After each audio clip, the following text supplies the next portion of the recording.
Good morning everybody. आज हम आपके साथ ज्योमेट्री का एक थियरम थेल्स पर में लेकर के आया हूँ। बहुत इंपॉर्टेंट है, बहुत बार परीक्षाओं में पूछा जा चुका है बोर्ड के पॉइंट ऑफ व्यू से। थेल्स पर में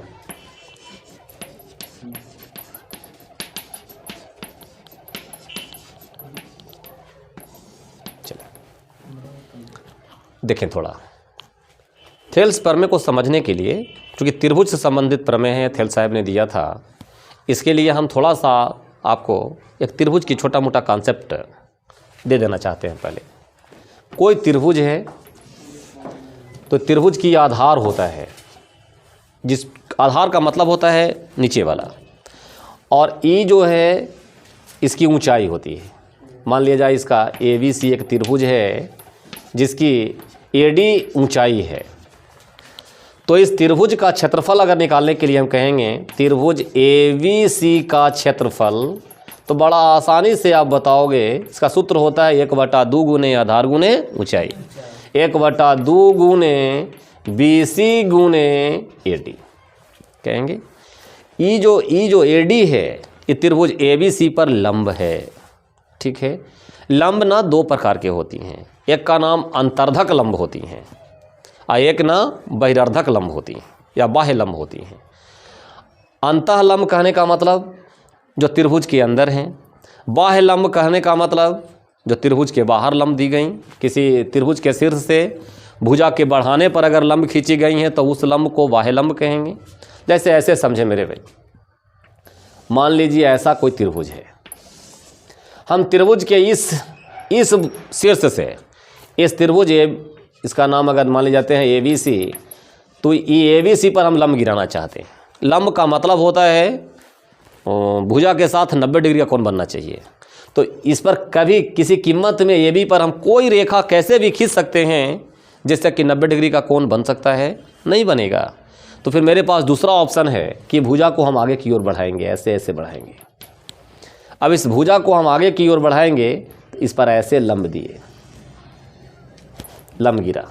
ई जो लंब हुआ, ई जो D लंब हुआ, ई जो लंब हुआ मेरे भाई, ई लंब घर के बाहर हुआ, इसको हम लोग बाह्य लंब कहेंगे।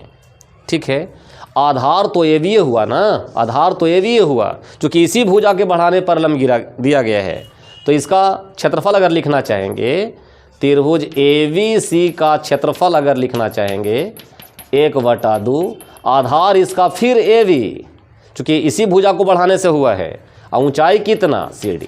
अगर ऐसे समझ में नहीं आए तो इसको हम लोग ऐसे सोचेंगे।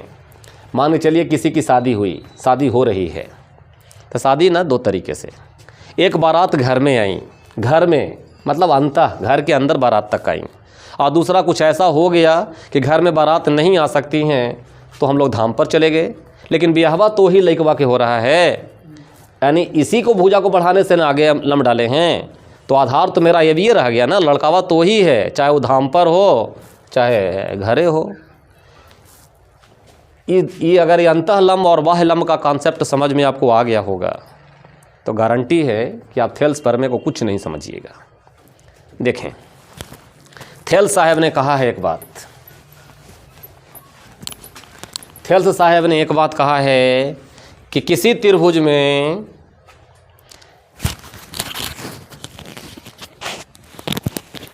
देखें, थेल्स साहब ने कहा है, थेल्स प्रमेय को समझें। अब थेल्स साहब ने कहा है किसी त्रिभुज में, त्रिभुज है, देखिए किसी थियरम को साबित करने के लिए आप लोगों ने 9th क्लास में पढ़ा था, 4 चरण से गुजरते हैं। पहला विशेष प्रतिज्ञा, दूसरा सिद्ध करना है कि, तीसरा रचना, चौथा प्रमाण। तो पहले विशेष प्रतिज्ञा समझिए इसका। थियरम कहता है किसी त्रिभुज में एक भुजा के समानांतर खींची गई रेखा, किसी त्रिभुज में एक भुजा के समानांतर खींची गई रेखा, मान लीजिए कि ABC एक त्रिभुज है जिसमें भुजा BC के समानांतर खींची गई रेखा कौन है? D है। किसी त्रिभुज में एक भुजा के समानांतर खींची गई रेखा अन्य दो भुजाओं को समान अनुपात में बांटती है। यही थेल्स प्रमेय है। कैसे साबित करेंगे इसको भाई? कहेंगे माना कि ABC एक त्रिभुज है जिसमें भुजा BC के समानांतर खींची गई रेखा कौन है? D है। तो हमें सिद्ध करना है कि देखिए ये भुजा AB को कौन से बिंदु पर? D बिंदु पर, तथा AC को E बिंदु पर काटती है। तो सिद्ध करना है कि AD बटा DV बराबर AE बटा EC। फिर से एक बार देख लें। देखिए विशेष प्रतिज्ञा में कुछ नहीं होता है, थियरम की बातें होती हैं। जो प्रमेय कह रहा है उसी के फोटो बना करके इसमें दिखा देना है। प्रमेय कह रहा है किसी त्रिभुज में एक भुजा के समानांतर खींची गई रेखा अन्य दो भुजाओं को जिन बिंदुओं पर काटती है वे बिंदुएं उन भुजाओं को समान अनुपात में बांटती है। हमने कहा माना कि ABC एक त्रिभुज है जिसमें भुजा BC के समानांतर खींची गई रेखा D है। ये D रेखा AB को D तथा AC को E बिंदु पर काटती है। तो सिद्ध करना है कि AD बटा DV बराबर AE बटा EC, यानी हेतना सा बटा हेतना सा बराबर हेतना सा बटा हेतना सा। रचना में D से AC पर DM तथा E से AB पर EN लम डाला। क्लियर? C से D तथा B से E को मिलाया। इतनी बातें रचना में हो गई। अब प्रमाण, इसका इस थियरम को सिद्ध करने के 3 चरण हम लोग गुजर गए। पहला विशेष प्रतिज्ञा, उसमें क्या था भाई? माना कि ABC एक त्रिभुज है जिसमें भुजा BC के समानांतर खींची गई रेखा D है जो AB को D तथा AC को E बिंदु पर प्रतिच्छेद करती है। पहला चरण खत्म। तो सिद्ध करना है कि दूसरा चरण AD बटा DV बराबर AE बटा EC के। तीसरा रचना E से AB पर EN तथा D से AC पर DM लम डाला। D से C तथा B से E को मिलाया। अब प्रमाण देखें। प्रमाण में कुछ नहीं है।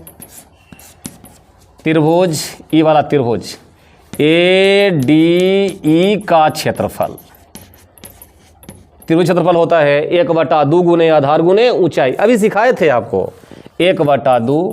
इसका आधार कितना लेंगे? आधार इसका AD, तो इस पर लंब कौन है? EN। 1/2 गुने AD गुने EN। फिर त्रिभुज ADE का क्षेत्रफल निकालना चाहते हैं। कोई लड़का कहेगा कि नहीं सर हम इसी को आधार क्यों लें, हम आधार इसको भी तो ले सकते हैं। ले लो भैया, तेरा बात भी सही। 1/2 आधार कितना? AE। इसके लिए ऊंचाई कौन होगा? हाई वाला ऊंचाई होगा, यानी इसका ऊंचाई कौन होगा? DM। अब देखिए कहेंगे त्रिभुज BDE, त्रिभुज BDE का क्षेत्रफल, त्रिभुज BDE का क्षेत्रफल 1/2। अच्छा ही देखते हैं, इस E वाला लग रहा है ऐसा कि BD भुजा को बढ़ाने के बाद इस पर ही लंब पड़ा है, तो इसमें आधार हमारा कौन होगा? BD। ऊंचाई कौन होगा? EN, जो कि EN यहाँ पर बाह्य लंब है। 1/2 गुने BD गुने कितना? EN। फिर इसी प्रकार फिर निकालेंगे त्रिभुज CDE का क्षेत्रफल, त्रिभुज CDE का क्षेत्रफल 1/2। अब की आधार कितना होगा? EC। अगुने ऊंचाई कितना होगा? E वाला बाह्य लंब है। ऐसा लग रहा है कि भुजा को आगे बढ़ाए हैं तो इस पर ही लंब पड़ा है, यानी मल्टीप्लाई कितना? DM। आप एक बात पढ़े हैं 9th क्लास में कि दो समानांतर रेखा के बीच जो बने त्रिभुज का क्षेत्रफल होता है वो बराबर होता है। थियरम में कहा गया है, कहेंगे चूंकि D जो है वो समानांतर है BC के, जब E वाला रेखा E वाला के रेखा के समानांतर है तो हम जानते हैं कि दो समानांतर रेखा के बीच बने हुए त्रिभुजों के क्षेत्रफल आपस में बराबर होते हैं। जैसे ही दोनों बराबर है, समानांतर है, इसीलिए त्रिभुज BDE का जो क्षेत्रफल होगा, BDE का क्षेत्रफल वो बराबर होगा त्रिभुज CDE के क्षेत्रफल के। इसका क्षेत्रफल और इसका क्षेत्रफल आपस में क्या होंगे, बराबर होंगे। तो अब क्या है भाई, इतने बराबर के बाद थोड़ा सा आप देख लें, जैसे ऐसे देखें। अब हम ऐसे कर सकते हैं, त्रिभुज ADE का क्षेत्रफल, त्रिभुज ADE का क्षेत्रफल बटा त्रिभुज BDE का क्षेत्रफल, हम अपने मन से लिख दिए, बराबर त्रिभुज ADE को तो हम त्रिभुज ADE के रूप में रहने दिए, और त्रिभुज BDE के क्षेत्रफल को त्रिभुज कौन लिख सकते हैं, CDE का क्षेत्रफल लिख सकते हैं। अभी देखें कि BDE का क्षेत्रफल CDE के बराबर और ADE का क्षेत्रफल ADE के बराबर। अब इसके मान को रखना शुरू करेंगे, चारों का मान निकाल के रखे हैं। मान रखने में एक टेक्निक का इस्तेमाल करेंगे। पहले नीचे वाला का क्षेत्रफल रखेंगे, क्योंकि ADE का 2 क्षेत्रफल है, तो किसको कहाँ रखें थोड़ा कन्फ्यूज कीजिएगा। तब पहले नीचे वाला को रख दीजिए ऐसे। त्रिभुज BDE का क्षेत्रफल कितना है, बोलो, 1/2 गुने BD गुने EN। इसका कितना है, 1/2 गुने EC गुने कितना, DM है। अब त्रिभुज ADE का वो क्षेत्रफल शामिल करना है जिसमें BD शामिल है, 1/2 या 1/2 EN शामिल है। तो इसमें 2 क्षेत्रफल है ADE का, एक AD गुने EN वाला है और एक AE गुने DM वाला है। तो इसमें EN वाला शामिल करना है। तो ऊपर क्या लिखेंगे, 1/2 मल्टीप्लाई AD इंटू EN। तो बच गया, उसको यहाँ लिख देंगे, 1/2 गुने AE गुने कितना, DM। ये DM से DM साफ, हाफ से हाफ साफ, EN से EN साफ, हाफ से हाफ साफ। अब क्या बच गया, AD/BD बराबर AE/EC। अब देखिए AD/BD बराबर AE/EC, यही ना लाना था। यही होता है थेल्स प्रमेय, यानी लिख देंगे, प्रूव्ड हो गया। कहीं कोई दिक्कत?